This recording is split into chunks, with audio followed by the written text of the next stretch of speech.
Para começar a palestra, eu vou falar um pouco sobre a origem histórica do feminicídio, a previsão legal, fazendo um pouco de contextualização sobre esse crime tão bárbaro. E, posteriormente, para finalizar, eu vou apresentar 3 casos que eu escolhi, escrevi um artigo sobre eles, para mostrar um pouco do padrão que existe na perícia feita nos locais desse feminicídio. Então, a gente vai analisar alguns vestígios importantes que podem ajudar a determinar que um crime pode ser tipificado como um feminicídio, pode ser qualificado como um feminicídio. Porque no início, quando vamos fazer uma perícia no local, temos apenas o cadáver e a partir dos vestígios analisados ali no local, através da perinecroscopia e também acompanhando alguns exames posteriores, podemos chegar à conclusão que se trata de um feminicídio. Claro que muitas vezes, quando ocorre a morte de uma mulher com alguns requintes de crueldade, muitas vezes, com alguns tipos de lesões, o primeiro suspeito é o companheiro, o marido. Mas tem alguns exames que fazemos também que podem nos ajudar a confirmar isso ou até descartar essa possibilidade. Então, o foco da palestra, principalmente, é nessa parte pericial, mas também eu vou tratar um pouco ali do contexto histórico, de como surgiu o feminicídio e também sobre a previsão legal. Inicialmente, eu gostaria de falar por que eu escolhi esse título, Paixões que Matam, já que o crime de feminicídio ele é um crime de ódio, não tem a ver com amor, né? Porém, eu escolhi a palavra paixão e não amor, porque paixão está relacionada muitas vezes a um sofrimento do corpo, uma afecção da alma ou alguma coisa que perturba. Então, está relacionado a uma forte emoção e desejo. Pode ver, alguns poetas já trataram isso, como a paixão pode perturbar, pode desestabilizar alguma pessoa. E vários casos que eu atuei, que eu pesquisei, existia também um amor inicial. A pessoa havia um relacionamento amoroso e acabou indo para alguma coisa que terminou nesse crime bárbaro que é o feminicídio.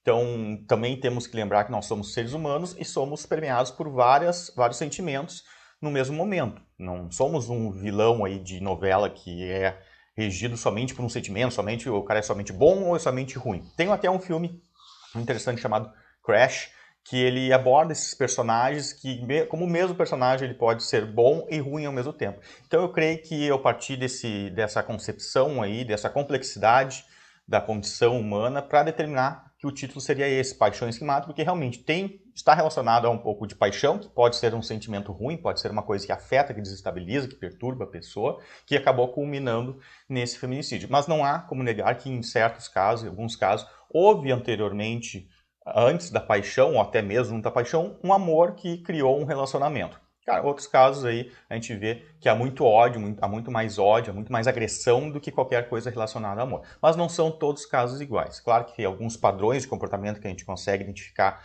nesses relacionamentos que a gente vai abordar mais tarde. Então a questão da paixão eu creio que esteja resolvida, até algumas pessoas vieram comentar sobre o termo utilizado, porque ainda mais porque a questão do crime de ódio, né, não teria relacionado ao amor, mas eu acho que a escolha da palavra paixão, ela vem de um contexto histórico da própria concepção original da palavra, que vem do latim passione, que significa esse sofrimento do corpo e da alma, e a gente vê que em muitos casos aí tem essa relação de paixão do agressor, porque ele está desestabilizado, ele encara a mulher ali, ele tem um ódio contra a mulher, contra o que ela representa, contra o seu corpo, contra o seu gênero, e muitas vezes ele quer acabar com isso, acabar com aquilo que causa sofrimento a ele, porque ele não pode ter mais. Existem casos de amores não correspondidos que o homem acaba matando a mulher, e até casos que ele quer preservar aquela honra dele, não quer que a mulher seja de mais ninguém, porque ele encara muitas vezes a mulher como uma propriedade dele. O feminicídio foi incluído no Código Penal através da Lei 13.104 de março de 2015. Mas essa lei ela não criou um tipo penal específico para o feminicídio. O que ela fez foi colocar o feminicídio como uma qualificadora dentro do homicídio. Então, o homicídio continua lá no artigo 121 do Código Penal e teremos lá a qualificadora, o homicídio qualificado no parágrafo 2º, lá o feminicídio, que vai ficar no inciso 6º, contra a mulher por razões da condição de sexo feminino. Posteriormente, considera-se então que há razões de condição de sexo feminino quando o crime envolve. Então ali vai explicar quando é que pode ser configurado o feminicídio. Quando envolve, então, violência doméstica e familiar, então fica mais fácil identificar que se trata de uma agressão sendo que o agressor ali ele pode ser um membro da família, não necessariamente vai ser somente o companheiro ou alguém que é casado legalmente, então pode vir de dentro da própria família, vai caracterizar então essa agressão doméstica e familiar, essa violência doméstica e familiar, e quando há menosprezo ou discriminação à condição de mulher. Isso abre para várias interpretações, tanto que está sendo aí considerado, está sendo discutido a questão de ser aceito pessoas que se identifiquem como sexo feminino, tá? Então isso as pessoas podem sofrer feminicídio também. Tudo vai envolver em questão de interpretação de lei. O entendimento atual que temos do feminicídio é que ele se traduz como um ódio contra o feminino, contra o corpo da mulher, contra o que significa a mulher, contra a maternidade, também compreende questões pessoais, interpessoais, ciúmes extremos, possessividade, paixão, novamente a gente vê essa palavra aí em várias definições, em vários artigos,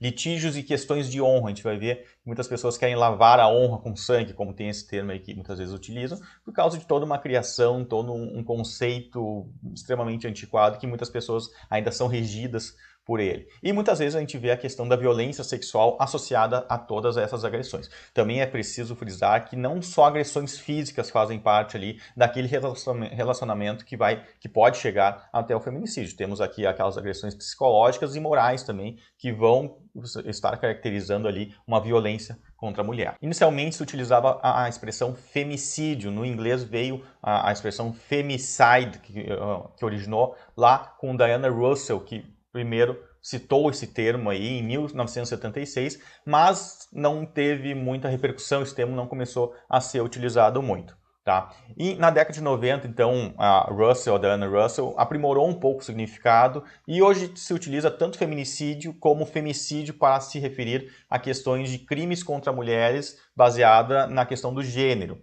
Há algumas correntes que defendem que femicídio seria o simples morte de uma mulher, simples homicídio de uma mulher, independente da questão do gênero, e o feminicídio seria bem aplicado somente àquelas questões de morte de mulher relacionadas ao gênero. Há uma corrente mais ampla aí que entende que tanto o femicídio como o feminicídio podem ser aplicados a essas questões de homicídio contra uma mulher e que esteja relacionada à questão do gênero, questão de ela representar ali uma agressão contra o sexo feminino, contra o que a mulher representa.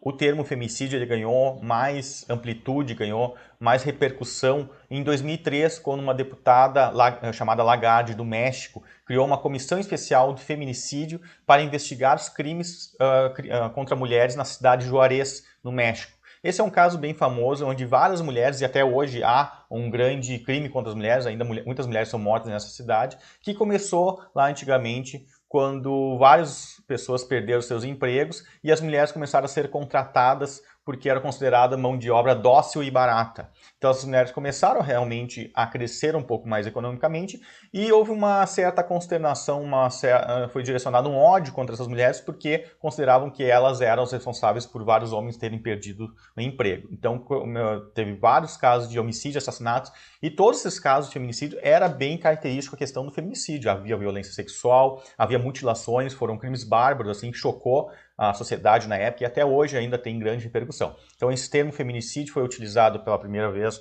lá com a Diana Russell, mas posteriormente ganhou mais repercussão ali com a deputada Essa Lagarde, que fez uma investigação, uma denúncia contra esses crimes lá em 2003, que vinham acontecendo lá desde a década de 90.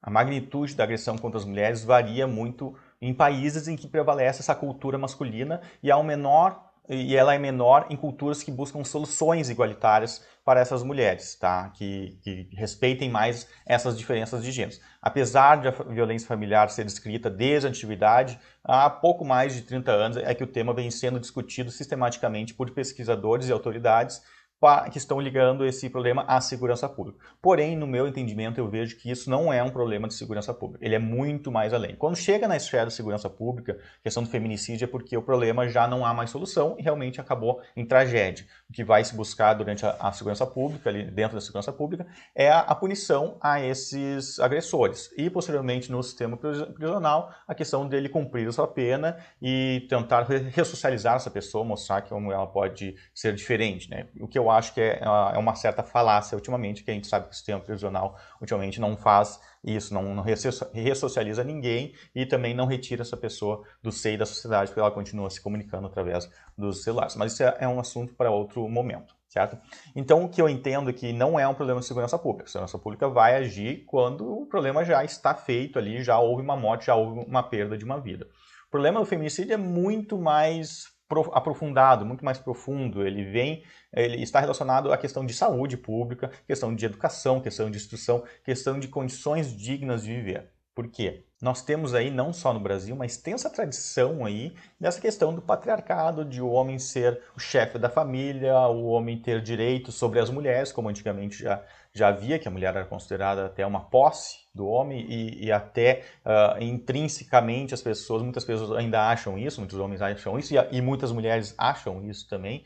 Então é uma coisa muito cultural e a gente vê que tem países aí onde há essa prevalência masculina, essa prevalência da cultura masculina, países que tem a religião árabe, a religião islâmica, que consideram isso, tem todo esse tratamento com as mulheres, a gente vê que nesses países aí a agressão com as mulheres é muito mais ampla, muito mais intrínseca, muito mais bárbara. Então, questões de mutilações genitais, por exemplo, que ocorrem com frequência no continente africano, a gente tem vários relatos dessa forma que as mulheres são tratadas. E aqui no Brasil, que eu posso falar um pouco mais sobre a sociedade em que eu me insiro, né, em que eu vivo, a gente vê, muitas vezes, em camadas mais baixas da propriedade, que não só as mulheres não sabem realmente, não conhecem seus direitos, como os homens ainda tratam elas aí, de certa forma, como suas propriedades. Isso, claro, está relacionado, tem várias pesquisas que apontam como a agressão contra a mulher ainda está relacionado à questão do nível socioeconômico, e há uma certa defasagem aí nas estatísticas que apontam como muitas vezes as mulheres não registram, e ainda mais quando essas mulheres não conhecem seus próprios direitos, são aquelas que vivem em camadas mais baixas da sociedade, não conhecem os direitos, então acabam não denunciando, muitas vezes acabam aí sofrendo as consequências, chegando até serem vítimas de um feminicídio. Então, meu entendimento é que realmente a segurança pública vai servir somente lá no último, quando não se há mais solução. Uma forma de evitar o feminicídio não passa pela segurança pública. Creio que passa lá por questão aí, como eu falei, de saúde pública, de condições dignas de viver, de educação somente, mas tem toda aquela questão daquela instrução no seio familiar que vai passando de geração para geração, onde o pai ensina o filho ali que a mulher é um ser inferior. Então isso é uma coisa que é muito difícil de combater, é muito difícil de refrear essa transmissão dessa instrução aí, dessa prática aí, que a gente sabe que acontece em vários meios e muitas vezes isso vai independer aí de nível social. Isso até nas camadas mais altas da sociedade tem esse entendimento aí, os pais mais antiquados assim têm esse entendimento de mulheres serem como um ser inferior. Isso, não quero ofender ninguém, mas infelizmente isso acontece mesmo. E é aí que se deve batalhar e tentar trazer uma solução ao problema, não só, como eu falei, na questão da segurança pública, mas nesse seio familiar e nessa passagem dessa instrução de geração para geração. Para vocês terem uma ideia de como essa questão aí da mulher ser tratada de uma forma inferior, sob o pretexto de adultério, até lá, antes do início da República, 1889, isso aí é questão de 100 anos, cento e poucos anos, é uma coisa até recente na história da humanidade, era legítimo matar uma mulher se fosse comprovada que ela tinha cometido adultério.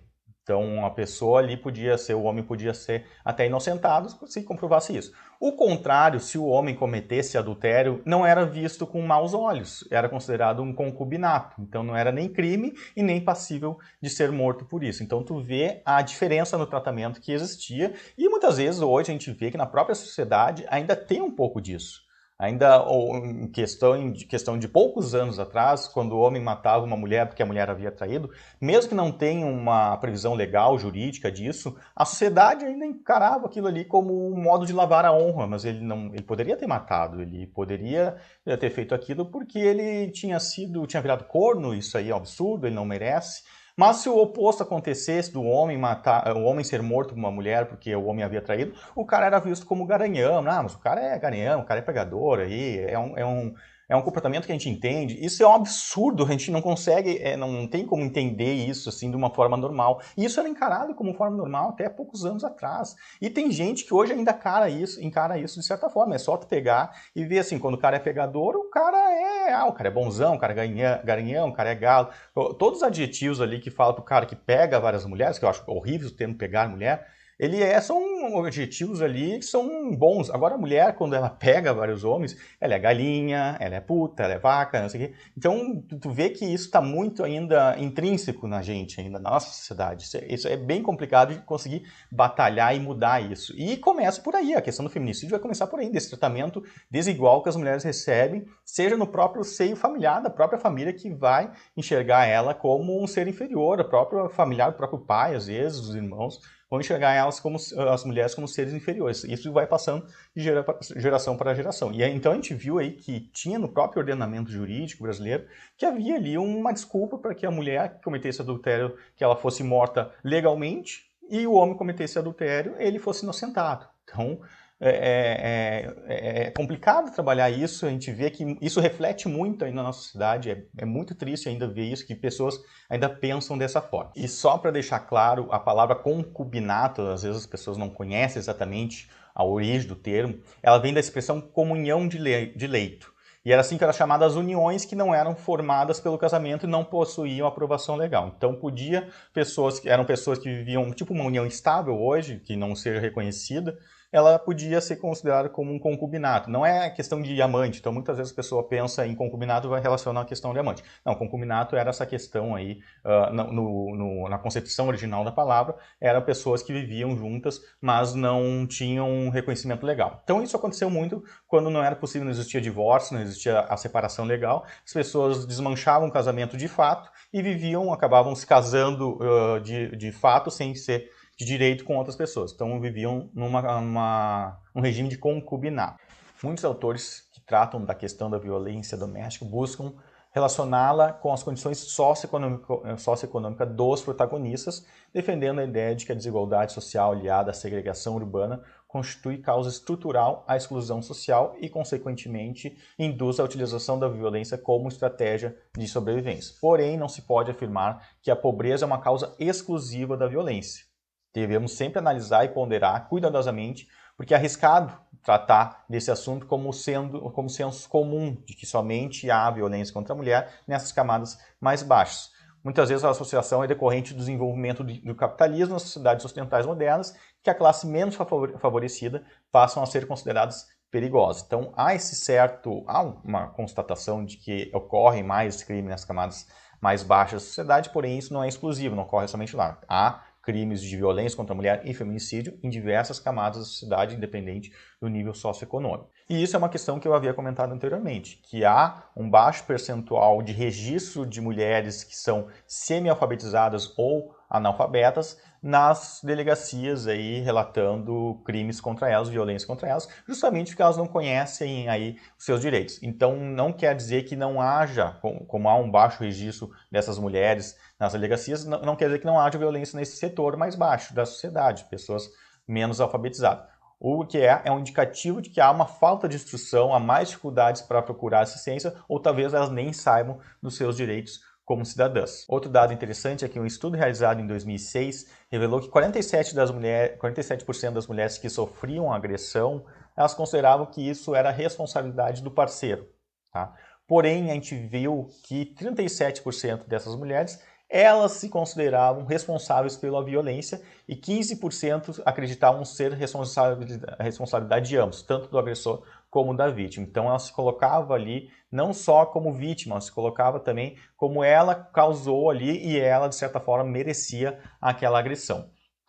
Também foi descoberto que a autoculpa, essa culpa gerada por ela mesma, foi constatada em mulheres que já haviam presenciado violência conjugal na infância. Então, como isso pode ser criado um ciclo aí, que a pessoa presenciou essa violência conjugal na infância, viu os pais se agredindo, o pai agredindo a mãe, isso pode repetir e ela pode se considerar culpada pelas agressões porque ela viu isso acontecer anteriormente. Então, essa questão dessa instrução vindo da própria família, os exemplos que a própria família dá, é extremamente importante na criação da pessoa e como ela vai agir posteriormente na fase adulta. Anteriormente, a gente viu lá que a Diana Russell definiu o femicídio como uma morte intencional e violenta de mulheres em decorrência de seu sexo, ou seja, pelo fato simplesmente de elas serem mulheres. Já Fragoso, em 2002, explicou que essas mortes não seriam condições de gênero, mas o fato de as mulheres não estarem desempenhando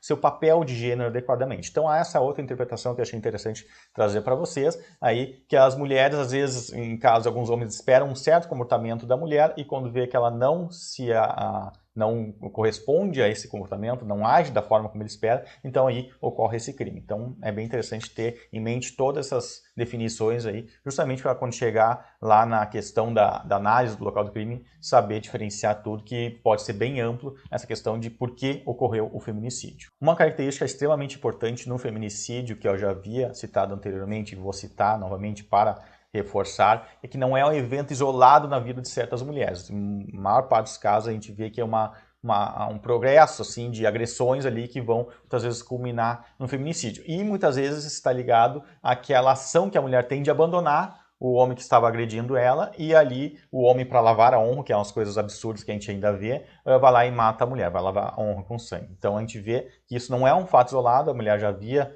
recebendo agressões anteriores, e isso tu vai ver que muitas vezes as mulheres acabam escolhendo parceiros que tratam ela assim até o momento que ela não aguenta mais. Há uma questão da repetição da escolha do parceiro, justamente pelo que ela viu na infância, pelo que ela viu aquela agressão, considera aquilo praticamente normal na vida de uma mulher, ela ser agredida, e acabou procurando parceiros que refletem um pouco o que ela viveu com o pai dela. Isso é uma questão muito mais aprofundada psicologicamente que não cabe aqui no momento, mas é interessante observar de toda essa questão da importância da instrução dentro do seio familiar. Uma característica interessante que a gente vê nos feminicídios ou nos uxoricídios, que é um outro termo que pode aparecer. Uxor vem do latim, que é esposa, e cid, cadere, vem o matar, do latim também. Então seria a morte da esposa, nesse caso bem específico da esposa.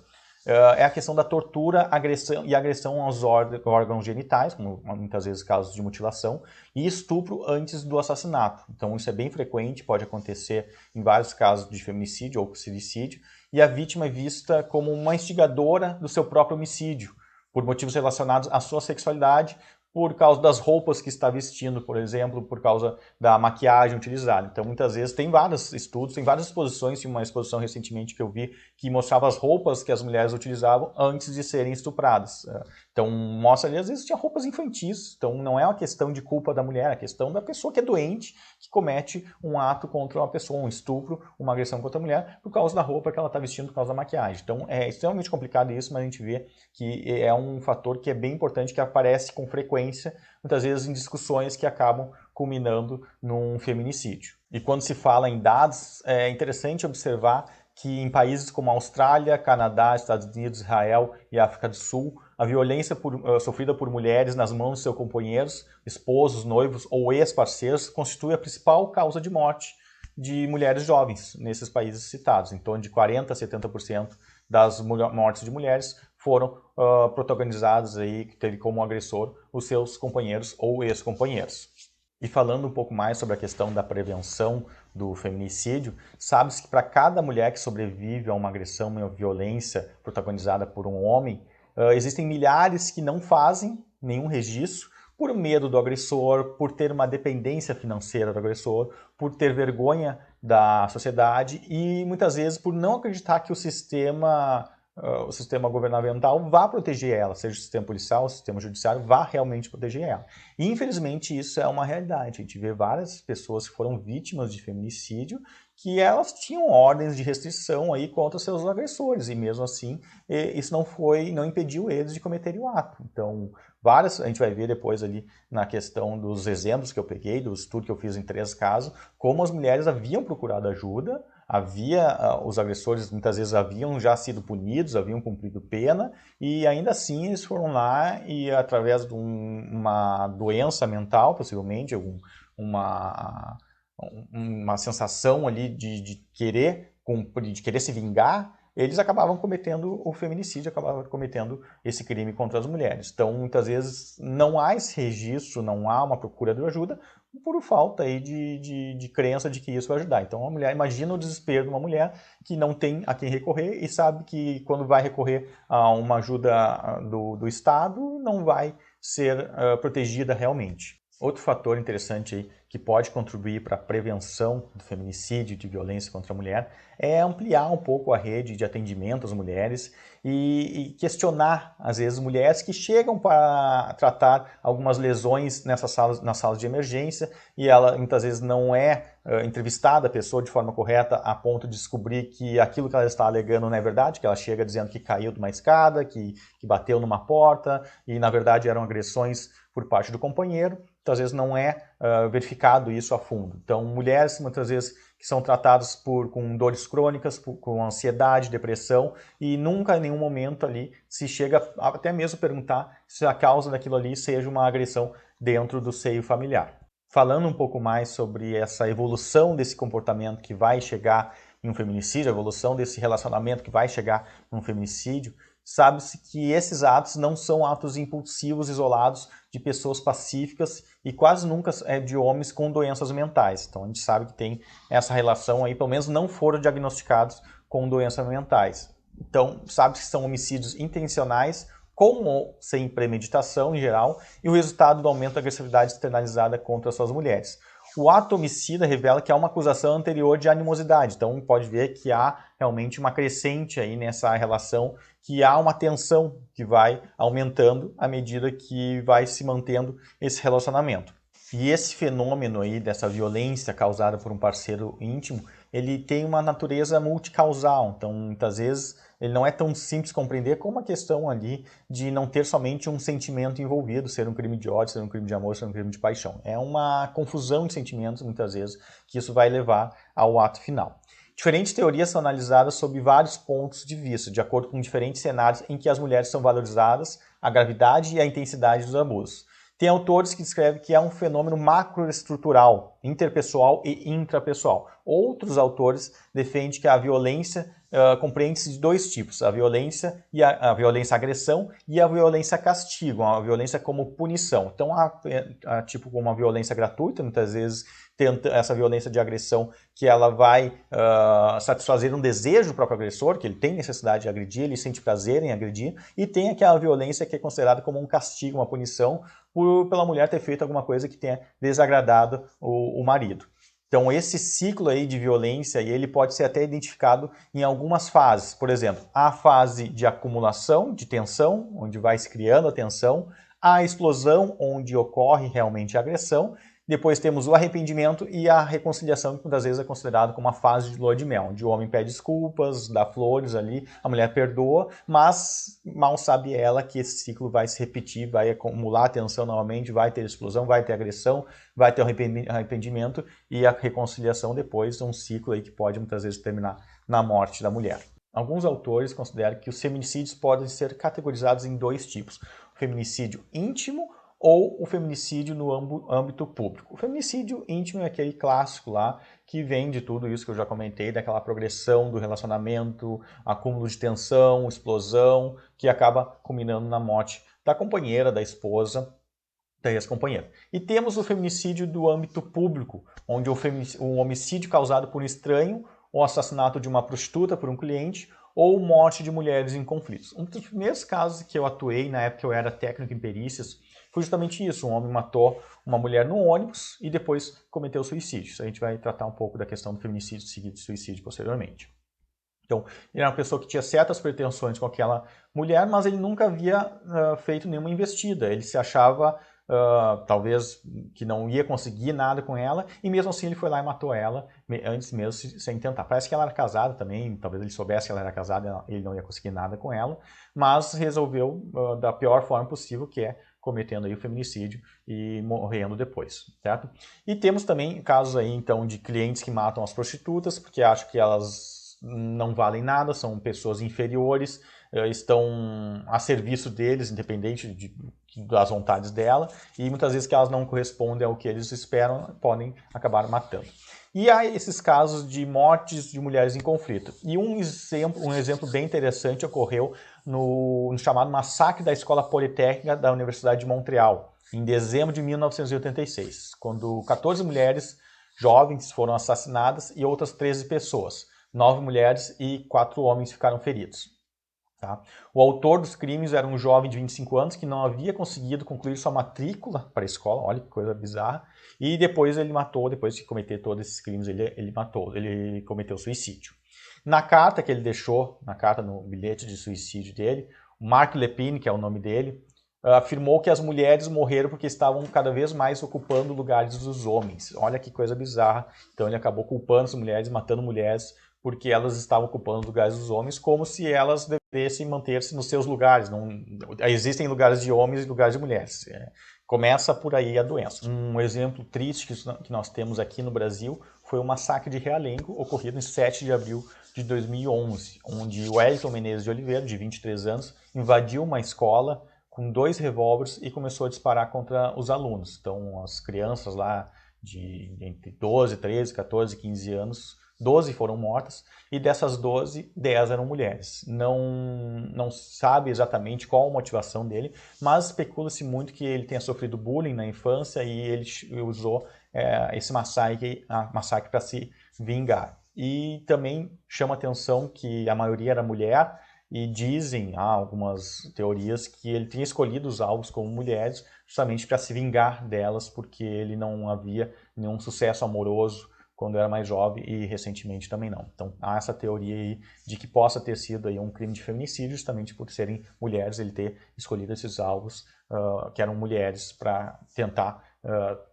se vingar, tá? Extravasar sua raiva que ele tinha contra elas. Temos um fenômeno que tem se tornado cada vez mais comum, que é a questão do feminicídio seguido de suicídio.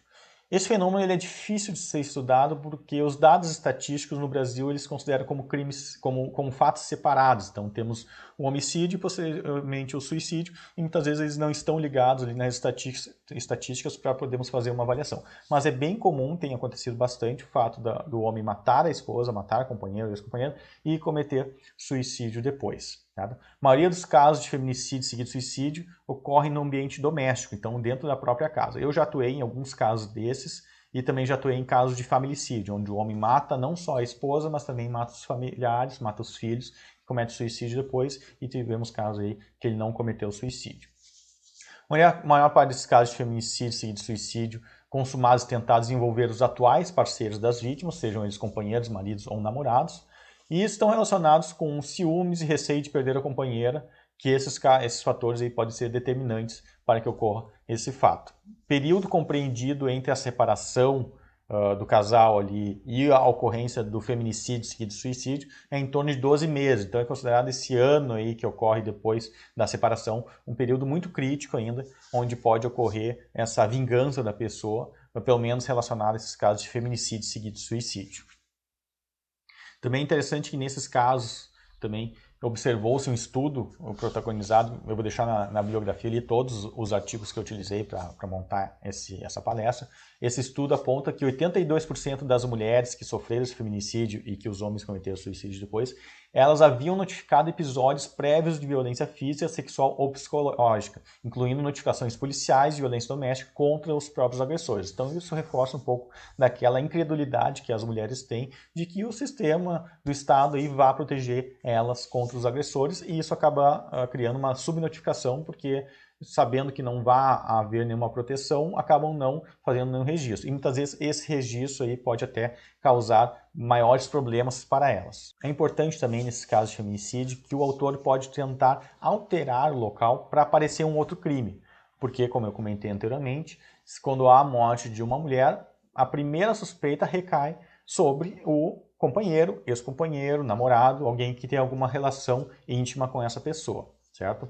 Então eles podem alterar esse local para tentar aparecer um suicídio, como já teve casos, e claro que muitas vezes eles não conhecem o suficiente sobre criminalística, sobre medicina legal para fazer isso de forma correta. Já recebi relatos de casos semelhantes, que era facilmente identificado que não era um suicídio, havia uma agressão anterior e a morte não tinha se dado por enforcamento, havia se dado até por estrangulamento ou por outras causas, e depois o homem acabou pendurando a esposa, tentando fazer parecer um suicídio. Então eu me lembro de pelo menos 2 casos que colegas atuaram, e eu cheguei a dar uma olhada nos laudos, cheguei a participar um pouco da confecção dos laudos, que era um caso realmente que era de uma ex-namorada, e outro caso que era uma prostituta que mataram, violentaram e depois penduraram para aparecer um suicídio. Então pode ter essa alteração, é importante saber a diferenciação entre suicídios. Deixo aí o convite para vocês assistirem a minha palestra sobre suicídio que eu fiz para um evento anterior aqui do Congresso Nacional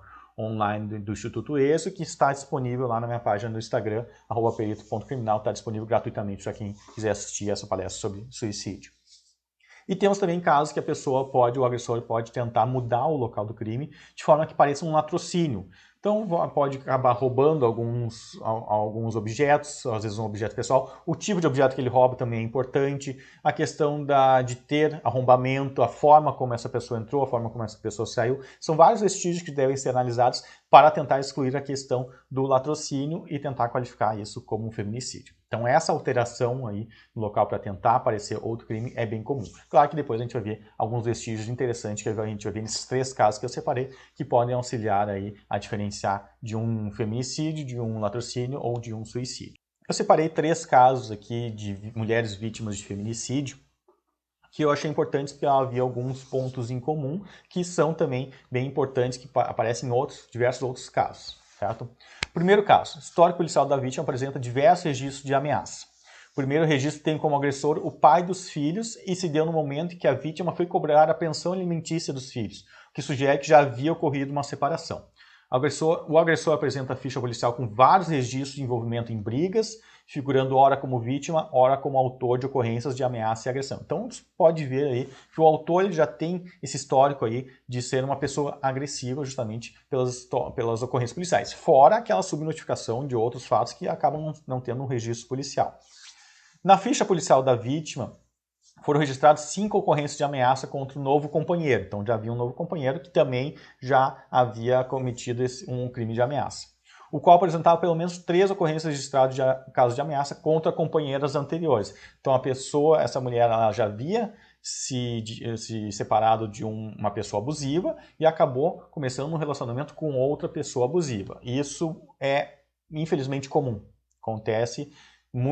Isso vai ser muitas vezes influenciado por aquele histórico de instrução, de educação que essa pessoa viu na própria casa, de como ela foi criada, que havia essa agressão no seio familiar dos pais dela e acaba refletindo isso nos companheiros que ela busca, né? Acaba refletindo. Isso é uma coisa extremamente abordada por psicólogos e psiquiatras que tratam essa questão desse comportamento. Não vou acabar não me aprofundando muito aqui, mas a gente sabe que isso é muito comum das mulheres acabam procurando parceiros muito semelhantes e eles muitas vezes refletem aquilo que ela tinha como figura masculina, que era o pai, e o pai era um pai abusador muitas vezes. Uma das ocorrências de ameaça com esse novo companheiro, havia no histórico que a coabitação era impraticável. Em uma das ocorrências posteriores, ficou registrado que a vítima recebeu a primeira ameaça de morte. Então, já havia, além das agressões, já havia uma ameaça de morte. Caso o companheiro fosse denunciado ou fosse iniciado o processo de separação. Então, a mulher ameaçou a separar-se dele e ele ameaçou ela de morte. Então, pode ver que já é um histórico extremamente conturbado. Nesse mesmo evento, o companheiro impediu-a de trabalhar e de usar maquiagem. Não houve agressão física neste momento, porém a vítima foi ameaçada com uma faca. Então já é uma violência moral. Apesar de não ter uma violência física, já houve uma violência moral, uma violência psicológica ali, ameaçando ela de morte, impedindo que ela fosse trabalhar, impedindo que ela usasse maquiagem e ainda utilizando uma faca. Seguiu-se, o relacionamento continuou, apesar de toda essa ameaça, é complicado a gente ver a questão da dependência da mulher, às vezes dependência sentimental, dependência financeira, que a mulher não consegue sair de casa, ela não tem para onde ir, acaba ficando em casa por causa dos filhos. Então acabou se sujeitando a toda essa ameaça, e apesar de toda essa ameaça de morte, ameaça com faca, e impedindo ela de trabalhar, impedindo ela de usar a maquiagem, a mulher continuou com o agressor.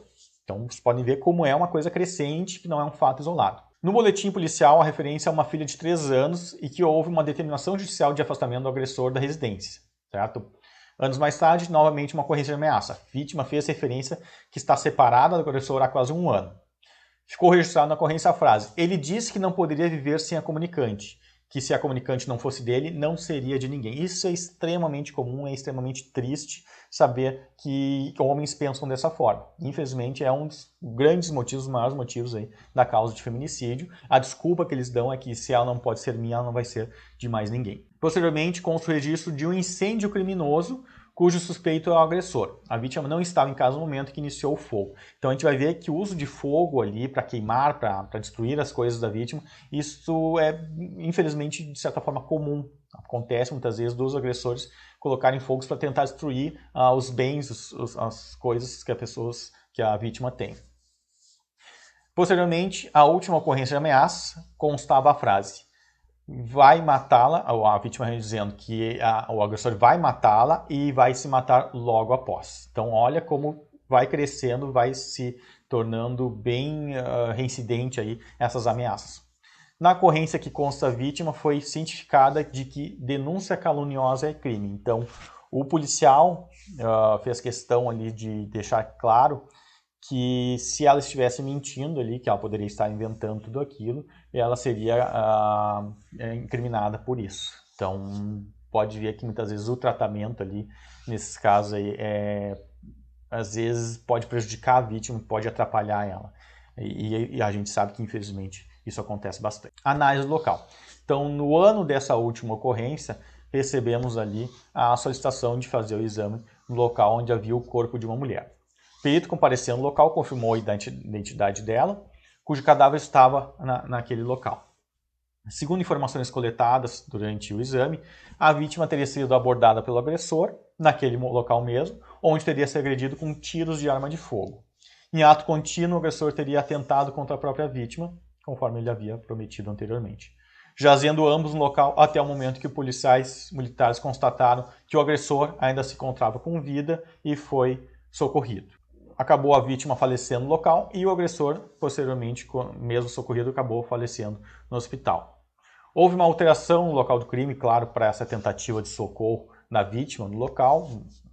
Se preza muito pela questão da vida humana, não se sabe quando os policiais chegam no local, muitas vezes não tem informação que se trata do agressor, independente se o agressor dá-se preferência para a vida humana, acabaram alterando o local.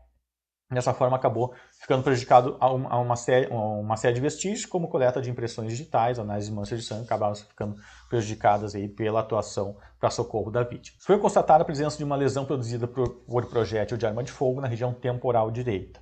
Fraturas ósseas na região frontal, nasal e labial foram constatadas, o que refere que a vítima tenha sido agredida com um instrumento contundente, possivelmente com um pedaço de tronco de árvore que se encontrava ao lado da vítima. Ela carregava na bolsa uma cópia da última ocorrência de ameaça registrada. Os vestígios do local então sugerem uma dinâmica de evento onde a vítima foi atingida por um tiro na região temporal direita enquanto estava em pé e, posteriormente, quando caiu, foi alvejada e foi acertada com várias pauladas, vários golpes com instrumento contundente no rosto que acabou deformando a face dela. Tal comportamento refere, então, uma atitude protagonizada com raiva e envolvimento passional no evento, que protagonizou uma agressão violenta após ter desferido o tiro que havia matado ela já. Então pode ver a intenção do agressor ali de querer deformar, macular a imagem dela, destruir a beleza dela, destruir toda aquela condição dela ali de ser humano ali, com raiva, com ódio ali, impossível relacionar a questão do amor, certo? Então isso são fatos bem comuns, a gente vai ver outros exemplos semelhantes. Teve um outro caso aqui, que a vítima registrou uma ocorrência de ameaça informando que vivia em união estável com um acusado e que esse não aceitava a separação, alegando que iria matar a vítima e depois se matar. Então pode ver como é muito comum essa ameaça que os homens fazem, que os agressores fazem, de que vão matar a vítima e depois se matar. É relatada a intenção da vítima de não representar criminalmente contra o acusado. Então, ela não via necessidade, talvez ela quisesse apenas dar um susto no agressor, mas no fim ela não queria representar, não houve nenhum processo judicial contra ele por causa dessa negativa de representação. 2 meses após o registro da ocorrência de ameaça, foi constatado o homicídio da mulher, o feminicídio da mulher, onde teve a atuação ali dos peritos do Departamento de Criminalística. O cadáver da vítima estava em um dos quartos da residência de uma testemunha, que é onde a mulher havia se refugiado. Apresentava ferimentos ocasionados por projéteis de arma de fogo no rosto e na região temporal próximos à mama esquerda. Então essa questão da agressão contra o rosto da pessoa e muitas vezes contra os seios ou contra a vagina é bem comum. Pode acontecer bastante e esse outro caso aí repete um pouco do que a gente viu no primeiro caso. No terceiro caso, o registro de uma ocorrência de lesão corporal, sendo o autor o companheiro da vítima. teria lhe dado socos e proferido ameaça de morte. Depois, durante 10 anos, houve 18 registros de ocorrência entre ameaças e agressões, sendo que o autor era um outro companheiro, um novo companheiro. Dentre os quais há relatos de ameaça com faca, agressão contra os filhos e referência ao uso de substâncias psicoativas pelo autor. A vítima também foi acusada de injúria e agressão e ameaça contra o companheiro com que teve um filho e uma filha durante esse tempo que estavam juntos. Entre esses dois períodos, entre o nascimento do filho e da filha, foi um total de 7 registros de vítima como autora dessas agressões e ameaças. Então ela havia também sido acusada de ser autora de agressões e ameaças. A vítima já possuía um relacionamento, uma filha de um relacionamento anterior. Posteriormente foi registrada uma ocorrência, o pai dessa vítima, dessa mulher, registrou uma ocorrência de agressão contra ela. Depois houve um incêndio criminoso provocado pelo novo companheiro, um outro companheiro. Esse companheiro cometeu um incêndio na casa da vítima que era alugada. Posteriormente teve 2 registros de ameaça de morte, tendo como autor, novamente, esse mesmo homem que colocou fogo na casa da vítima. E essa ocorrência aí de ameaça de morte foi registrada no mesmo ano em que a vítima morreu, que a vítima foi assassinada. O histórico da solicitação do exame do local do crime refere que o acusado, companheiro, havia feito ameaças de morte à vítima por telefone e havia comparecido no local de trabalho dessa, onde efetuou tiros contra a vítima e, posteriormente, teria efetuado um tiro contra a própria cabeça. A vítima teria entrado em óbito no local e houve ainda tentativa de socorro ao agressor, pois ainda encontrava-se com vida após o disparo.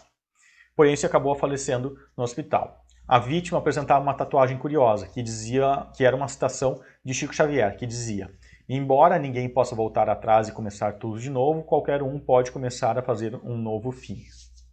Foram constatados 2 ferimentos produzidos por projéteis de arma de fogo na região occipital, um na região masseterina direita e um no flanco direito do pescoço.